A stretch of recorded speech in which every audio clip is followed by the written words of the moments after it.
আজ যে আমি পরীক্ষা দিতাম গেছি, তো পরীক্ষার হলে ঢুকানোর আগে আমি নিজে প্রশ্ন করতাম আছি, আসলে আমি পরীক্ষার হলে ঢুকতাম আছি কিলে আমি লেখমু কিতা। পরে আমার মনে পড়ে গেছে, আরে আমার লগে তো একটা বই, এটা তো চাইছে লিখে লিম, সানের ভিতরে তো আমি এক্সপার্ট। হলে ঢুকি যেন লগের গাড়ি দেখছি সেরা সুরুত বালাস, তার মানে হাইরবো। যেন সৃজনশীল প্রশ্নটা দিছে, আমি তার প্রথম সৃজনশীলের আপু 1 নম্বর সৃজনশীলের কও পারেননি, পারে না।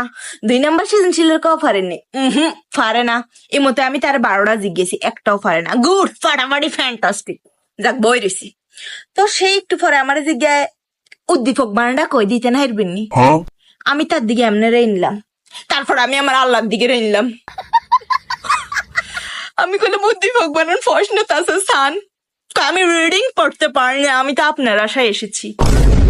আমার আশায় কেউ পরীক্ষার হলে আইছে, এটা শুনি আমি কুমার জানগি লইছিলাম, স্টক করণ লইছিলাম আমি, যে আমার আশায় কেউ পরীক্ষার হলে আইতে পারে, এটা কেমনে সম্ভব। ফেল কি তা বইছে আনলগে, এটা জিমুত্তা হিমুত্তা এটা।